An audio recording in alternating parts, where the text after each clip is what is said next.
Hi guys, and welcome back to my channel. So I want to thank you all for watching my videos, and I see how my YouTube channel is slowly growing, and that's so great to see. And I'm so happy about all your comments that you leave behind, and yeah, I'm always try to answer them, of course. And I hope you will continue enjoying my content. This video is going to be a little bit different from language learning because today I'm going to talk about my other big hobby, which is reading books. So I have made a couple of videos on this channel about books. I have made a video about the difference between an e-reader and a physical book. I have also, in the beginning of the year, made a video about 20 books that I wanted to read this year. So it's not an entirely new subject to this channel, books, but I want to introduce something that I want to do every month on this channel. And this is going to be the first video. And yeah, I hope you guys will enjoy that. So it's going to be only once a month. So because this is the first time that I'm making this video, this time I'm going to combine 2 months, which are August and September. And that's because I have started reading the most, I think, in August this year. And hopefully in October I have more books to talk about. But for now, I'm going to talk about the books that I've read so far. And at the end of the video, I'm also going to talk about the books that I'm reading right now. Yeah, let's get started with the books that I have read so far. And yeah, that's my cat before the window. We will start out with the book Cujo from Stephen King. So I have read this one in August. Yeah, I think I have read it in 2 weeks. So again, I'm not a very fast reader. So some books I read a little bit longer than other books, and I also read multiple books at the same time. So yeah, this one I finished in August. I also started in August, and Stephen King is one of my favorite writers, so I wanted to read this year and next year I think as well. I want to read more of his work. And this is one of his older books, so like a classic work of Stephen King. But the genre of this book is thriller, horror, and it's about 2 families who are living like in the same city. One family is living a little bit outside the city and the other one is living like in the city, and they both have kids. One family has a small child and the other one has a teenager. And the family who is living outside the city with a teenager, they also have this dog named Cujo. What I found interesting about this book is the fact that Cujo, even though it's the title of the book and it should be like the plot of the book, it's not really about only the dog. So you're also reading about the different aspects of this family, how they interact with each other, all kinds of different problems in the family. So the family outside the city with a teenager and a dog, they have not a lot of money. The husband has this garage where he fixes cars, and the woman is a housewife, and then the teenager is growing up and trying to learn a lot from his father, but he also sees the problems in the family. So yeah, you read a lot about like domestic violence, about alcoholism, so all these kind of problems that are going on in this family. And the dog is like a very small part of the book. Then the other family who is living in the city, even though they are not poor, they do have money, they do have jobs, but they have like a totally different life, but still they have a lot of problems as well in their marriage. And you read, the most of the book you read about this kind of things, so the problems that these people face. And then at the end of the book, the dog has a bigger part, which is I think like the horror part of the book. So for the people who haven't read the story, I'm not going to spoil the end of the book, but I don't think this is like your typical horror thriller. You'll also read a lot about psychology, about marriage problems that different people face in their life, and it's so much deeper than just a story about a rabid dog. So I would totally recommend this book to people who love to read thrillers and horror, and also would like to read something of Stephen King. So it's very interesting. It's not that big of a book, but yeah, I really liked it. So I'm glad that I have read it. Then the second book that I want to discuss that I also have read in August is also from Stephen King, which is The Institute. I have read this on my e-reader. It's quite a big book. I think it has, I don't know how many pages, but it was quite a big book. I have read it, I think, for 3 weeks. The Institute is one of the recent books of Stephen King. It was published in 2019. I'm sorry, if you hear the dog barking, it's from my neighbors. I'm sorry. I tried to edit it out, but I don't know if it's going to be possible. So I kind of like the Institute. It was interesting. So the main plot, so like the story, is about this child who is called Luke, and I think he's 12 years old, and he's very smart, but he also has like these special powers, telekinetic powers. So this book is about children who have telepathic or telekinetic powers, and Luke is one of those children. He's like the main character, and he gets kidnapped by these people who he of course doesn't know, and they work for this institute, and there are all of those other children are in there, and of course they don't really know why they have been kidnapped at the beginning and why they are in this institute, but a lot of different tests are performed on these children. So you're following these children along, especially Luke of course, but also the friends that he makes in this institute, and you read about all of these experiments, about the doctors and the nurses that are working in this institute. And yeah, it was a very interesting book. It sometimes it was really a page turner because I did wanted to know the end of the book. So I liked it. I gave it 3 out of 5 stars, but if I have to compare the two books, Cujo and The Institute, I liked Cujo more. So The Institute didn't have like this deeper character development that Cujo had, or some other books of Stephen King have. It is an interesting book, but you don't get to know much about the institute itself, and you also, except from Luke, you don't really get to know the other children. So I thought it was like one of the negative sides of the book, but overall it wasn't a bad book. So I did give it 3 out of 5 stars, and I did like it. Would I reread it? I think probably not. So yeah. If you're new to Stephen King and you don't really know what to expect, I wouldn't recommend to start out with The Institute so far. I think you should start out with his older books because, first of all, it's a very long book and it's not one of his best books. So moving on to a book that I've also read through my e-reader, which is You by Caroline Kepnes. This one... It was for free on my e-reader subscription. So because I really enjoyed the Netflix series, I wanted to read the book as well. So this is the first part of a book series. You have You and you have Hidden Bodies, I think is the second one. So I only have read You, and it's the same title as the Netflix series, and I think a lot of people know this book. And I gave it 3.5 stars out of 5. Because it was so much fun to read through the perspective of the main character.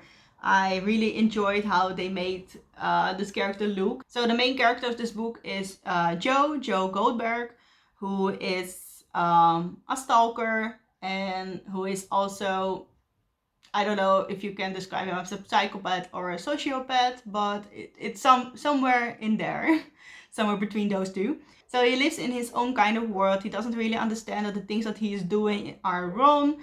And you read about him having a crush on this girl that he never really met. He only saw her in his bookstore, and they started talking, and he was like totally in love. So it is kind of weird, but the whole book you're reading it through his perspective. Yeah, it is kind of creepy to read about someone who is that obsessed with a person and who is this who really doesn't know that he is being a stalker. So yeah, I kind of enjoy it. I think it would be much more interesting if I hadn't watched the Netflix series beforehand. It was still a nice read. So if you like the Netflix series and you would like to read the book as well, I can recommend it. I liked reading it again, and I think you go in more in depth about his thoughts and his ideas about his way of behaving. The book is like more in depth about that than in the Netflix series. But the story is kind of the same, so you're not getting any new things, I think. If you liked it so much as I did, the Netflix series, then I think you shouldn't mind reading it as well. So I could recommend it. If you haven't watched the Netflix series and you're interested about the book, read the book first before you start the Netflix series. I think it would make the experience much more interesting. Then the next book that I have started reading somewhere in April this year, which is Kokoro by Seki Natsume. So I have started this one in April. I have also mentioned it in my 20 books to read this year, so I can cross this one out. But then I stopped somewhere in between, somewhere half of the book. And I haven't read it for a couple of months. I think I stopped because it is a very slow book to read through. And I don't know, at that point I stopped reading so much and I haven't read for a couple of months. And in August I picked it up again and I finished this one in September. So end August I picked it up and 6 September I finished reading it. First of all, I think it's a beautiful cover for the book, but it doesn't say much about the story. The story, it starts out very slow. And it is one of the most famous books in Japan. So a lot of Japanese students have read this book. It's still on the list to read in a lot of Japanese universities or high schools, I think. So a lot of people know this book in Japan. And Soseki Natsume is a very famous writer. I did enjoy the book. So I gave it 4 out of 5 stars. Because the writer gives a very interesting view of that time. So this story takes place somewhere in 1910, 1912, so the year 1912. So it gives perspective on how people were thinking in that time in Japan, and also how people would interact with each other and what kind of things were important. It talks about the end of the Meiji period, because the Emperor Meiji of Japan at that time dies, and this is also something that is discussed in the book. So there are a lot of things going on. But the beginning of the book, I think until like half of the book, is very slow. It's about this student who you don't know the name of, who meets, when he's on vacation, he meets this older guy who he calls in the book sensei, so like teacher or master. And you don't know the real name of that person either. So you're reading like from the perspective of the student, and the older guy is sensei. And they start talking about life and books and things that they find interesting. They have this connection. And Sensei eventually invites him even to his home and introduces him to his wife. So it's all very slow and you're just getting to know the characters. And then there are things happening in the life of the student. He has to go back to his birthplace and care for his father who is sick. And then things start more to change. So Sensei wants to tell more about his life to the student, because he has some things that he regrets and some things that he's ashamed of. And before, he didn't really talk with anyone, even with his wife, about those things. But because the student asked about it and because they have this connection, he starts to a little bit open up. And eventually he writes a very big letter to this student and explains some things. And that letter is like the rest of the story. And then you're reading from the perspective of Sensei. So I found it very interesting, and it was very good written. The characters were very vivid, so you were living through the characters. You could really be in the story yourself. So I found it very interesting. Overall, I quite enjoy it, and if you are interested in Japanese literature, I would recommend to read this book as well. So would I reread this book again? Definitely, especially some parts I found very interesting and very pretty. So yeah, I definitely would like to reread it one day. Hopefully maybe even in Japanese, but I'm not so far in my Japanese learning yet. So moving on to books that I have started reading in September. In September, I have started reading another Japanese book by Genki Kawamura, If Cats Disappeared from the World. I have finished this one, I think, in 1 week, and I haven't read it like the whole time. If you want, you can finish this in 1 day or 2 days. I did quite enjoy it. I gave it 3 out of 5.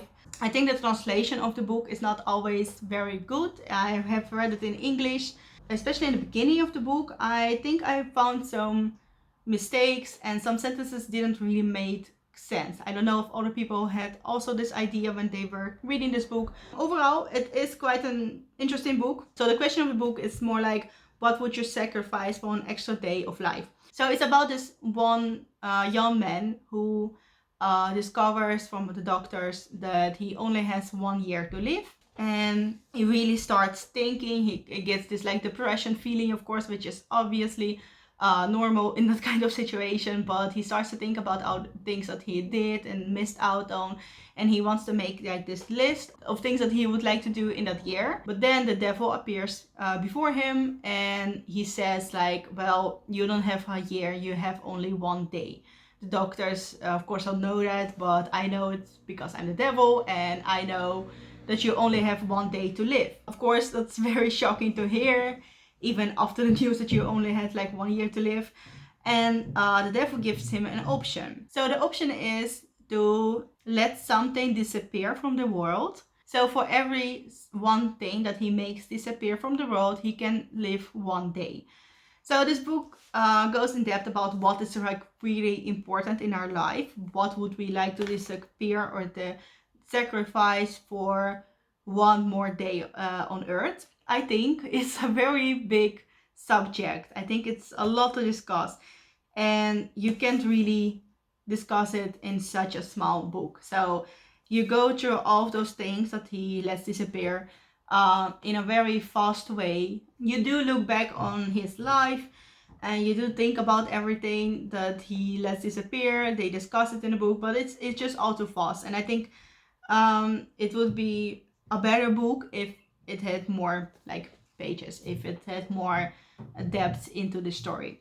But it was very easy to read. It was fun to read. I think it gives some things to think about, and yeah, I would recommend it to someone. So those were all the books that I have read in August and September. Now the books that I'm currently reading. So one of the books that I read on my e-reader is Kitchen from Banana Yutsumoto. I'm almost done. Well, I'm over the half, 58%. So it says 1 hour to go. It's not a very big book, so you can read it quite fast. It is kind of an interesting book, but it's not great. So far, I don't know if the ending will like change things for me, but so far I do enjoy it. I'm glad that I have finished it after an hour. But I don't know. I don't really get like the main plot of the story. But maybe that will change when I have read the book. So I will talk about it in my October wrap up. So another book that I have started recently, a couple of days ago, is Crime and Punishment by Fyodor Dostoevsky. I am reading this one in Dutch, and I'm just started out. So yeah, I have only read like a little bit. This book was on the list, on the 20 books list that I wanted to read this year. So yeah, I finally started it. So far, it starts out very interesting. I'm quite excited to finish this book in October. Another book that I have started reading is Hokusai by Rhiannon Paget. I hope I say it right, but I think not. It's an art book. It's the first art book that I have bought myself. It's the first book about art that I am reading, because I'm not really into reading about art. I love to see art, but I have never read a book about art. I think the book itself is quite beautiful, and it's about this famous Japanese artist, Hokusai, who have painted this artwork, but many more, of course. But this one is like very famous. I think most people have seen it somewhere because it's used in a lot of modern images as well. So yeah, I'm very interested to finish this one. Until now, it's quite interesting, and the pictures are absolutely beautiful. Then the books I haven't started, but I want to read in October. So the book that I'm very excited to start with is Uzumaki by Junji Ito. It's a manga. It's from a very famous manga artist from Japan who makes like horror, mystery manga books. So Uzumaki is about this town where the people get obsessed with spirals, so the spiral form. And one of the things that Junji Ito is like famous for is because his horror is very different from like your typical horror. So it's about this like things that normally are not scary. I mean, a spiral form is not scary, but he makes it scary. So that's why it's so interesting. And yeah, I'm really excited to read it, and I think it is quite big, but I think I will finish it quite fast because it's more pictures than text. And yeah, I will discuss it in October. And the last one that is definitely on the list to read in October, but I haven't started yet. It's also on my 20 books to read list for this year. It's The Awakenings by Oliver Sacks. This one is in Dutch, but the actual title is Awakenings. So Oliver Sacks is a physician who have written a lot of books about the cases that he encountered as a doctor. And yeah, he has a very interesting writing style. There's a lot of humor, but also a lot of information in his books. And yeah, I have read more of his work, so this one I was very excited when I have bought it. And yeah, I hope to finish it quite soon. So these were all the books that I wanted to share with you guys. I hope you enjoyed this video, and yeah, I try to do this video every month for all the books that I have read that month. And I will also discuss some of the books that I will read next. If you have any question about one of these books specifically, just ask them in the comments and I will of course answer them. And as you can see, I read a lot of Japanese literature and books about Japan. So that's like my main focus in reading. But I also want to read more about Russian literature. So that's something that you can expect on this channel. The books that I will discuss will be somewhere between Japan, Japanese literature, Russian literature, science, medical books, but also sometimes horror and thriller. So those are like the main genres that I read in. Thank you for watching, and I will see you next time. Bye!